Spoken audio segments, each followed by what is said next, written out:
In this video, in this section, we are going to talk about two different coordinate systems, cylindrical and spherical coordinates. This is an alternative to using rectangular coordinates, where we describe points in space based on an x value, y value, z value. So before I dive into our three-dimensional coordinate systems, I want to quickly remind you what polar coordinates is. So polar coordinates is another way of describing points in a plane or in a two-dimensional number system. So rectangular coordinates, when we work with x's and y's, x is our horizontal distance, y is our vertical distance from the origin. Polar coordinates instead describes points in a plane based on their distance from the origin and the angle made with the positive x-axis. And so we can then define the x value of a point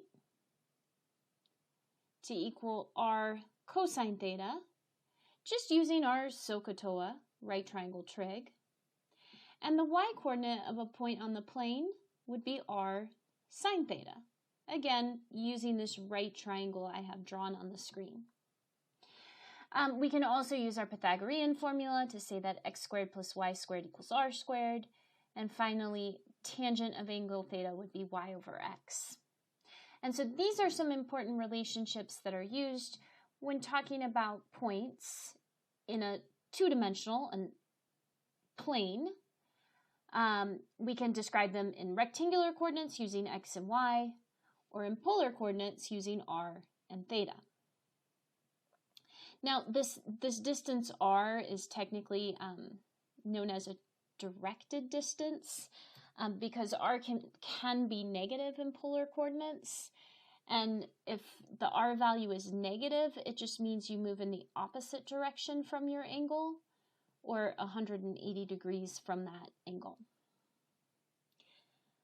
All right, that was a very fast review, but hopefully that refreshed your memories of polar coordinates, because we are going to talk about cylindrical coordinates first, and then spherical coordinates. The cylindrical coordinate system is another way of describing a point in space, a point in three-dimensional space. And it really is just an extension of polar coordinates.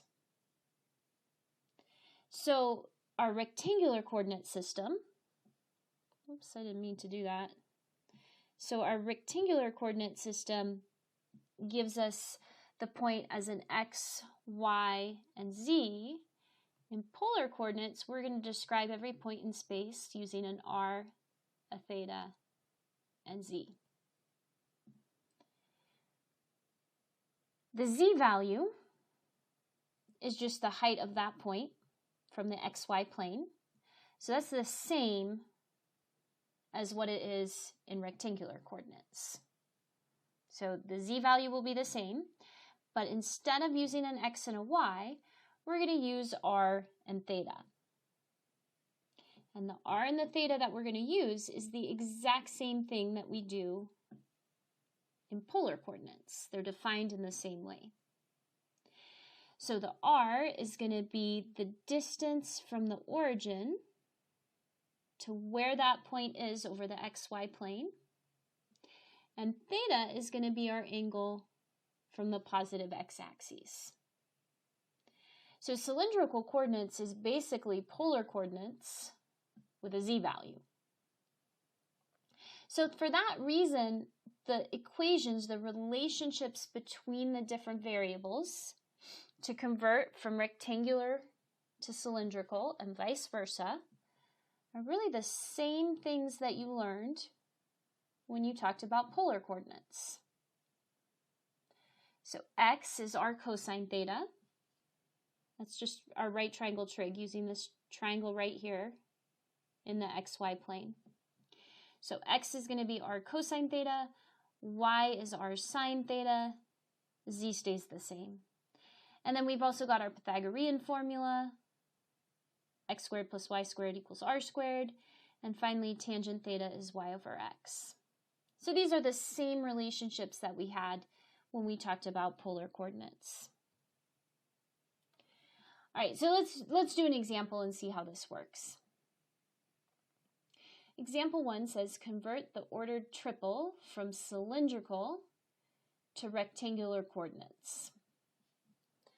So in cylindrical coordinates, we always write our points listing the r, the theta, and then the z. So r is 3, theta is negative pi, and z is negative 1. So if I want to convert this into rectangular coordinates, I'm just going to use those relationships. X is r cosine theta, y is r sine theta. So in this case, that means x would be 3 cosine negative pi, or negative 3. And y would be 3 sine of negative pi. And let's see, what is that? That would be 0. The z value stays the same, so we don't have to do anything with that z value. And there's our answer. In rectangular coordinates, this would be the point negative 3, 0, negative 1. Now I can verify this by drawing a picture and just thinking about what these cylindrical coordinates mean. And so if I think about this on the xy plane, this 3 negative pi is saying, okay, from the positive x-axis, you go negative 180 degrees, and then a distance of 3 units from the origin. And that does put you at the point negative 3, 0.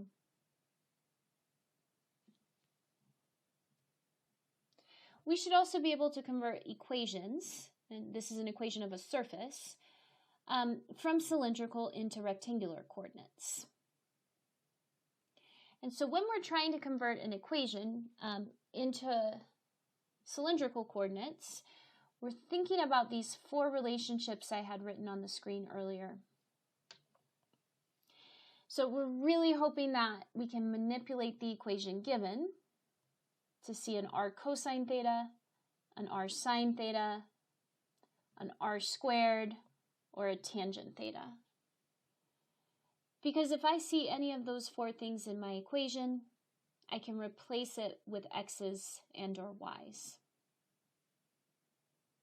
And so what I'm going to do in this case is right away I notice I have a cosine theta on the right. It would be really nice if that were an r cosine theta. And so I'm just going to multiply both sides by r. And so now I have the equation r squared equals 2 times r times cosine theta. And so this looks great because we can replace the r squared with the x squared plus y squared, and we can replace that r cosine theta with just an x. And so that's my answer. This equation in rectangular coordinates is x squared plus y squared equals 2x. So although I'm done with this problem, I think it would be helpful to maybe review what does this look like. This is a surface. We talked about surfaces in the last section. So what kind of surface do we have here? Well, we're working in a 3-dimensional coordinate system, cylindrical. So this is a 3-dimensional surface. It doesn't have a z, so it's technically a cylindrical surface. It only has x's and y's. I do notice that it has an x squared plus y squared, and so that's a hint that it probably looks kind of like a circle or an ellipse in at least one direction. And so I'm going to manipulate this equation a little bit so I can see what's happening. And by that I mean I move the 2x over to the left-hand side, so minus the 2x. And then I'm going to go ahead and complete the square. And I'm looking at this x squared minus 2x, and I'm going to complete the square with those terms. So I look at that 2, half of 2 is 1, 1 squared is 1, and so I'm going to go ahead and add 1 to both sides. That's going to allow me to factor the left-hand side as x minus 1 squared, and then we have a plus y squared equals 1. And so with the equation written in this form, I can actually see a little bit more clearly that in the xy plane, I have a circle, because it's an x squared plus y squared. That circle has a radius of 1, and it's centered at x equal 1, y equals 0. So again, in the xy plane, I have a circle centered at 1, 0 with a radius of 1. And so I've tried to draw that on my axes in blue. This equation doesn't have any z's in it, and so that means the rulings are parallel to the z-axis. And so I actually have a cylinder running parallel to that z-axis. We didn't have to do all this work. I just think this would be a helpful review of those surfaces that we talked about last time. Let's do another one. Convert the equation from cylindrical to rectangular coordinates. So once again, I'm thinking about those same 4 relationships. I want to see an r cosine theta, an r sine theta, an r squared, or a tangent theta. And this equation only has an r in it. It doesn't have any thetas. There's no trig functions. And so what I'm going to do is just square both sides, and that'll give me the r squared. So I square both sides, and now I have an r squared equals 1/4 z squared. It's okay to have the z in the equation when you're converting from cylindrical to rectangular. It just means you're replacing any r's or thetas with x's and y's. The z's won't change. Okay, so let's see. R squared is x squared plus y squared. And so there's my equation. You can leave it as x squared plus y squared equals 1/4 z squared. You can move the z squared term over and set it to 0 if you want. Either way looks good. This is also a surface. So what kind of surface is this? Well, one side equals 0. There's no constant term. So this would be a cone. And the axis of the cone is going to be parallel to the negative term. So it's going to look something like that, some kind of cone like that. And in fact, if you look at this equation closely in cylindrical coordinates, you can kind of see that it's going to be a cone. If you think about what exactly is this equation telling us, this equation is telling us that the radius, so radius of a circle perhaps, is always half the z value.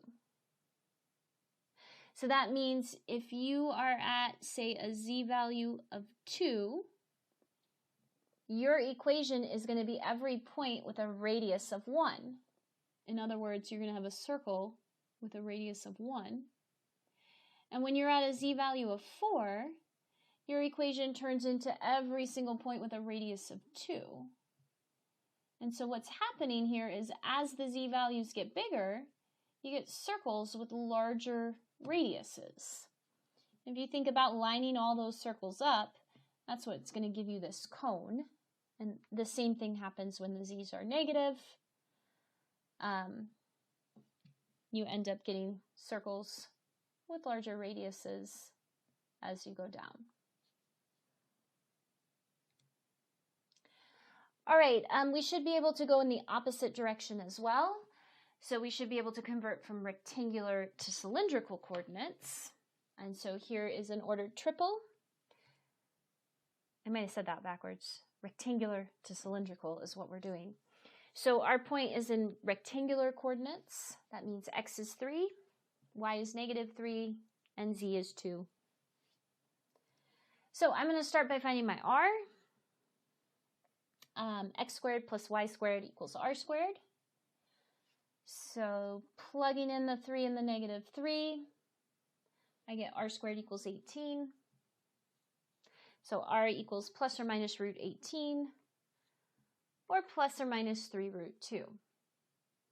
Now, with polar coordinates as well as cylindrical coordinates, the r can actually be positive or negative, and the one that you choose is going to depend on the angle that you use. So let's actually compute that angle and then talk more about that idea. So tangent theta is y over x. So in this case, tangent theta is negative 3 over 3. What angle has a tangent of negative 1? Well, there's two of them. In quadrant 2, up here, we have the angle 3 pi over 4.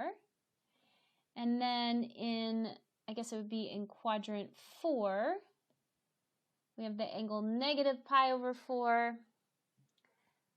Or you could call that 7 pi over 4. And so which angle are we going to use? Well, if we take a closer look at the point that we're working with, this particular point, here we go, has an x value that's positive and a y value that's negative. That puts me down here in quadrant 4, x value that's positive, y value that's negative. And so that means I can use that angle in quadrant 4, negative pi over 4, with my positive radius. That's how I would write the point. I just have a tendency to like using positive radiuses or r values. So I would write the point as root 3 or 3 root 2 negative pi over 4 comma 2. Notice the z value doesn't change. But it would be equally correct to write this as negative 3 root 2 3 pi over 4 comma 2. So if you want to use the angle that is in the opposite direction of your point, that's fine. You just have to use a negative r value. I don't care which one you use. I tend to always use the positive r. It just makes more sense to me, but doesn't matter. All right, so cylindrical coordinates is just an extension of polar coordinates. It's really no different than polar coordinates, except we have a z value tacked on. There is another coordinate system that we might use called spherical coordinates. And this is a really useful coordinate system in many applications, especially because we happen to live on a sphere, on a globe. And so your latitude and longitude are technically numbers in a spherical coordinate system, using angles to describe position. So I have on the screen our spherical coordinate system. And so with spherical coordinates, we always list the coordinates. We list the rho. It looks like a P, but it's the Greek letter rho. And rho is always the distance from the point to the origin. So it's a little different than our r value. In polar coordinates, the r value was actually this distance along the xy plane. The rho is the actual distance from the origin to that point. Okay, so we always list the rho value first, and then we list the theta. And theta is identical to the theta that we use in polar or cylindrical coordinates. So it's this angle right here, measured from the positive x-axis to where we are over the xy plane. So theta is the exact same. And then we have this new angle called angle phi. And angle phi, there it is in my picture, is the angle from the positive z-axis down to that line segment that is drawn from the origin to the point. So I have it drawn in blue. When we're talking about spherical coordinates, it's standard to put some restrictions on these variables. It just makes it a little bit easier to talk about points in space with these restrictions. And so we are going to say that our rho, our distance, is always positive. So unlike polar coordinates, spherical coordinates, where we said our r was actually a directed distance, we're not going to bother with that in spherical coordinates. We're just going to say rho is always positive. The other restriction we're going to make is angle phi is always going to be an angle from 0 to pi. So if phi is 0, you're pointing up to the positive z-axis, and then we could go all the way down to the negative z-axis. So we're just going to restrict phi to be 0 to pi.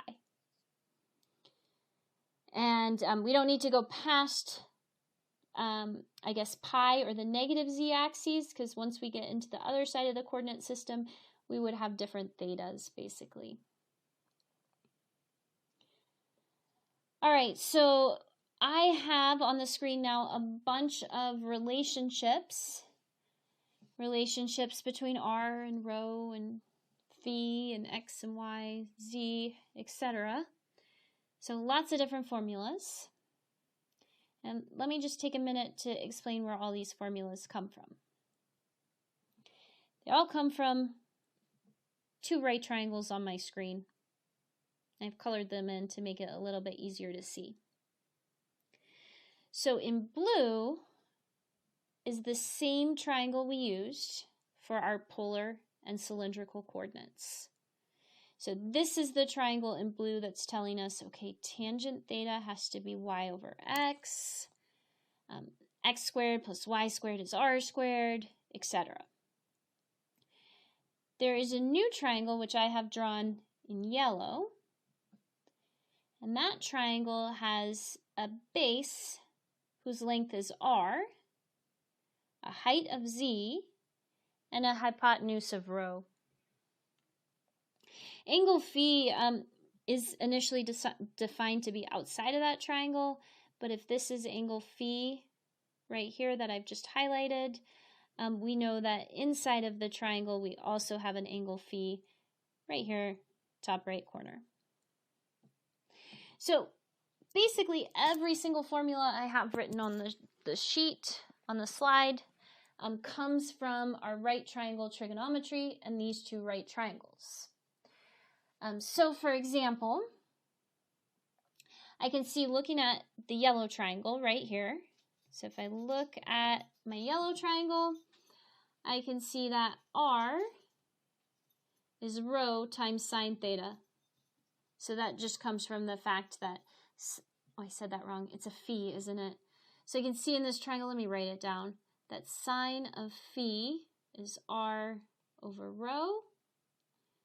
So r would be rho sine phi. We discussed earlier, using the triangle in blue, that x is r cosine theta. And so if we just place the r with the rho sine phi, I get my relationship for x. So x would be rho sine phi cosine theta. And then I did the same thing to get that expression for y. I replaced the r from polar coordinates with rho sine phi. So y is rho sine phi sine theta. And then I can also see in my yellow triangle that, let's see, cosine of angle phi is adjacent, which is z over hypotenuse, z over rho. So z would have to be rho cosine phi. And then the last three things I have written on the screen, rho squared equals x squared plus y squared plus z squared. That's just my distance formula. And then tangent theta equals y over x. That comes from the blue triangle. Same relationship we had in cylindrical coordinates. And then this cosine phi equals z over rho. That came from that yellow triangle. So these two triangles I have written on the screen really summarize in a nice compact visual way everything you need to know about actually both spherical and cylindrical coordinates. All right, let's do some problems then. Let's see if we can convert from rectangular to spherical coordinates. So this point is in rectangular coordinates. X equals -3, y equals 0, z equals 0. And I'm going to first convert the point by just simply thinking about it and thinking about the definitions of these angles. And then I'll show you how we can do that with our formulas, because sometimes we may not be able to just think about it and visualize the problem. Okay, but I have graphed on my coordinate system the point -3, 0, 0. And in this case, because that point lies directly on an axis, it lies on the x-axis, I can actually see in my picture that the distance from that point to the origin is 3. So that's my rho. Rho equals 3. And I can also see what the theta is. If I measure from the positive x-axis to that little line segment, that's 180 degrees, or pi radians. So theta is pi. And then my angle from the positive z-axis that goes all the way down to the xy plane is a 90-degree angle, or pi over 2. So this is the point 3 pi over 2 in spherical coordinates. Now, this was kind of a special case in that I could just see what the angles were from the picture. Most of the time, that won't be true. So let's make sure we get the same answer using all of those formulas that we had on the previous slide. So if you're given rectangular coordinates, an x, y, z, you can always find the rho by taking rho squared equals x squared plus y squared plus z squared. And so in this case, if I plug the numbers in, I get rho squared equals 9 plus 0 plus 0. So rho equals 3. I don't have to deal with a plus or minus in this problem because we have defined rho to be a distance that is always positive. So rho is 3. To find theta, I'm going to use that relationship tangent theta equals y over x. Plug in my numbers. So tangent theta equals 0 over -3. When does tangent equal 0? Tangent will equal 0 at an angle of 0 and an angle of pi. The angle I choose depends on where that point is. We are talking about a point with an x value of -3 and a y value of 0. And so that point lies on the negative x-axis. And so that is actually going to correspond with that angle of pi. So I'm going to have to use the angle pi here.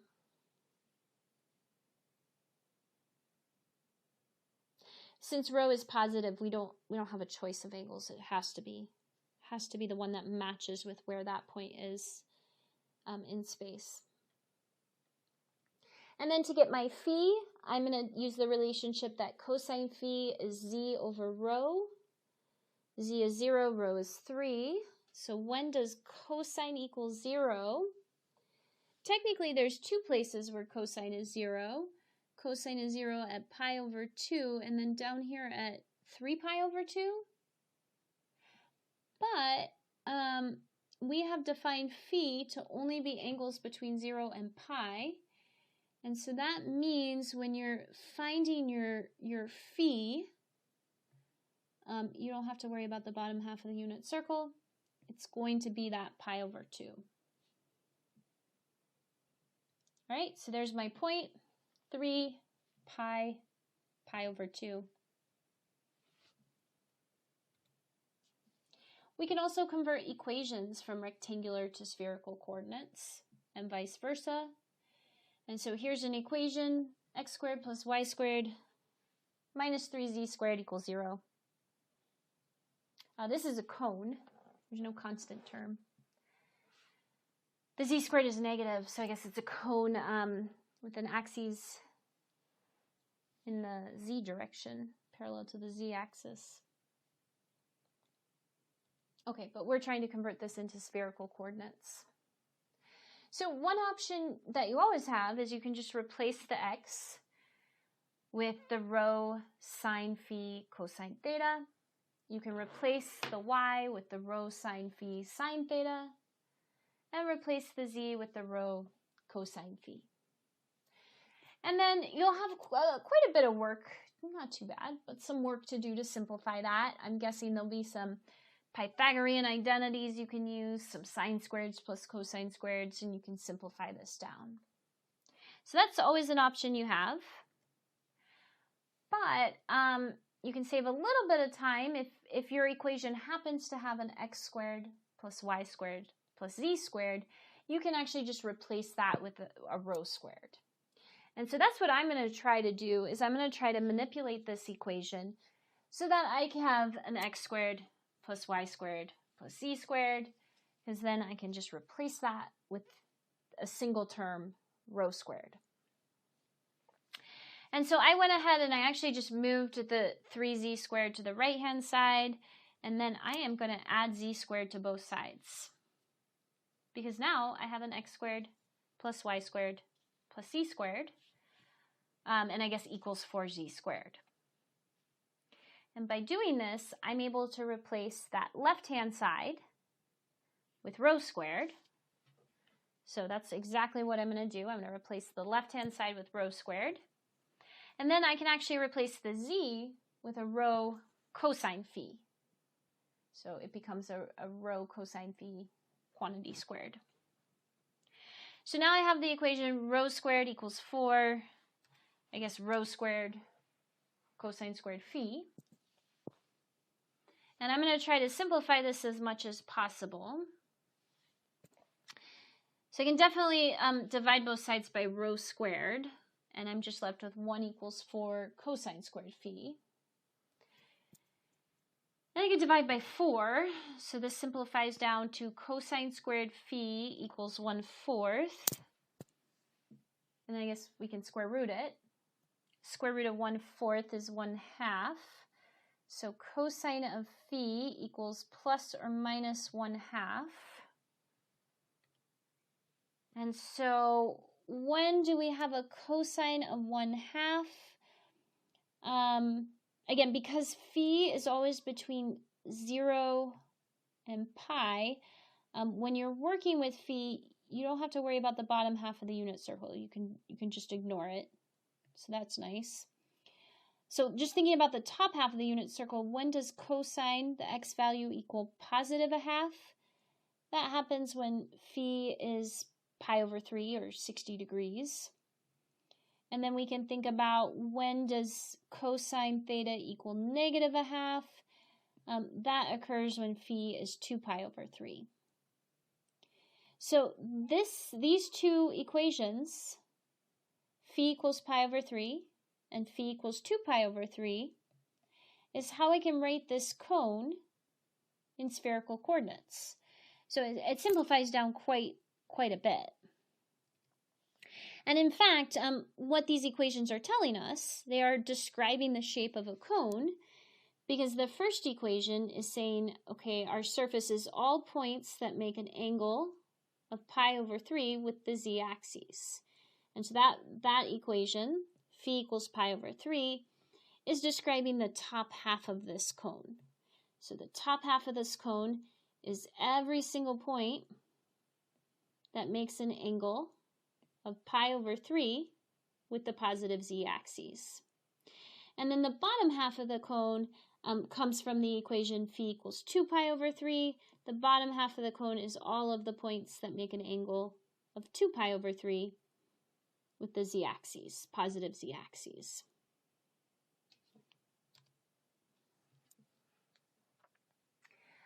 All right, so we have done some converting from rectangular to spherical. We should be able to go in the opposite direction. If I want to convert a point from spherical to rectangular coordinates, like the one given, I have rho equals 6, theta equals pi, phi equals pi over 2. I can just use these three relationships that we learned earlier. X is always rho sine phi cosine theta. Y is always rho sine phi sine theta.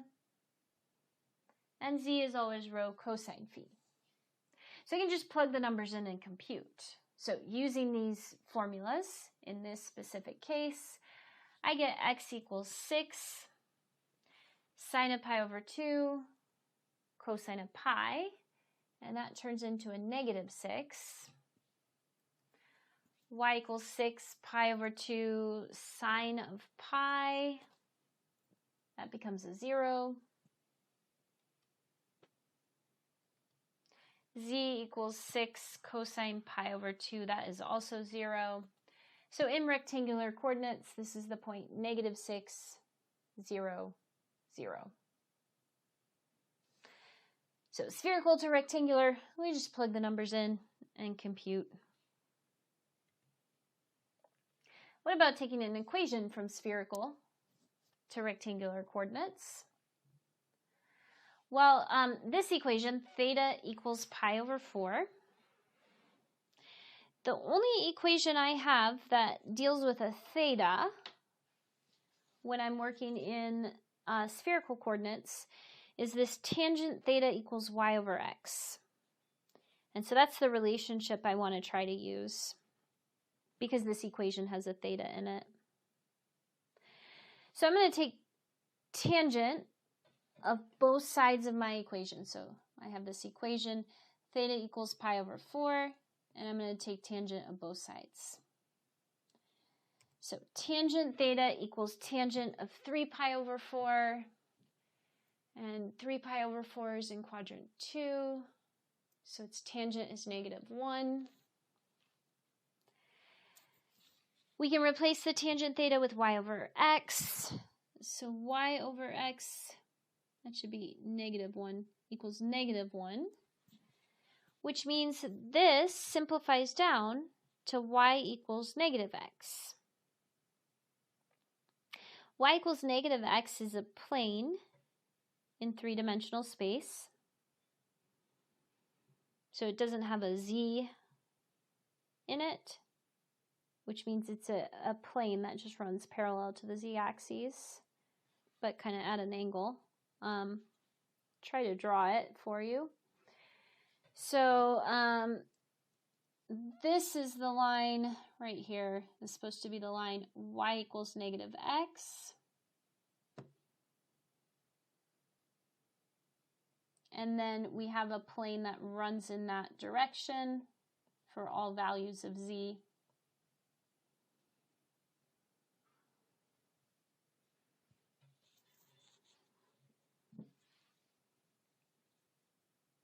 Here's one more. Let's try to convert from spherical to rectangular coordinates. Rho equals 4 secant phi secant phi. I think I said it wrong again. There's a lot of Greek letters in this section. Rho equals 4 cosecant phi secant theta. There we go. So first thing I'm going to do is change the cosecant to a sine and the secant to a cosine. So this is the same thing as 4 times 1 over sine phi times 1 over cosine theta. And then notice we could just multiply both sides by the sine phi and the cosine theta. And now I've got rho sine phi cosine theta. And this matches one of the formulas we had earlier. This rho sine phi cosine theta is the expression we had for x. And so this just becomes the equation x equal 4. That would be another plane, the plane x equal 4. It's parallel to the YZ plane.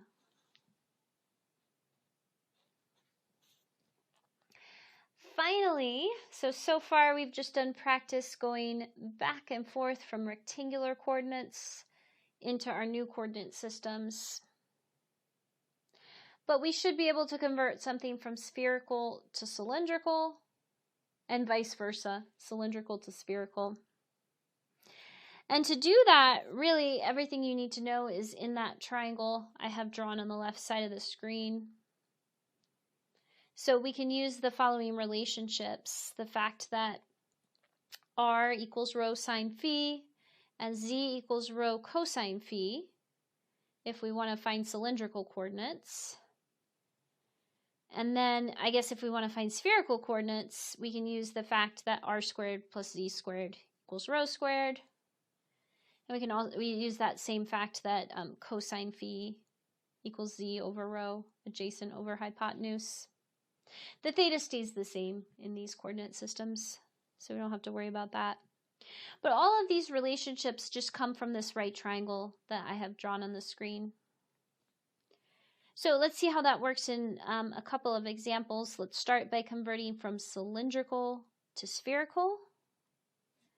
So this point is given to us in cylindrical coordinates, so the r is 2, theta is 2 pi over 3, z is negative 2. So theta is not going to change. We know the theta, that's good. So if I want to find the rho, just using my right triangle, I'm going to take the square root of r squared plus z squared. So square root of 2 squared plus negative 2 squared, that's root 8, or 2 root 2. So there's my rho. And then to compute phi, I'm going to use the fact that cosine phi is z divided by rho. Z is negative 2. Rho was 2 root 2. That simplifies down to negative 1 over root 2. Oh, and negative 1 over root 2 is the same thing as root 2 over 2. So when does cosine phi equal negative root 2 over 2? We only deal with the top half of the unit circle because phi is only between 0 and pi. So that would be quadrant 2. The angle would be 3 pi over 4. So there's my point in spherical coordinates. 2 root 2, 2 pi over 3, 3 pi over 4. Let's go in the opposite direction. So now I'm giving you a point in spherical. Let's put it in cylindrical coordinates. So the point given is in spherical, so 18 is rho, pi over 3 is theta, phi is also pi over 3. Same right triangle has all the information we need in it to do this conversion. So sine of phi, opposite over hypotenuse, is r over rho. So that means r is rho sine phi. So r would be 18 times sine of pi over 3. That's 18 times root 3 over 2, or 9 root 3. And cosine phi would equal adjacent over hypotenuse, so z over rho. So z is rho cosine phi. Plug the numbers in. Get 18 times a half, or 9. And so there's my point in cylindrical coordinates. 9 root 3, pi over 3, and 9. All right, that was my last example. Please, as always, let me know if there is anything unclear in this video, and I'll be happy to try to clear it up.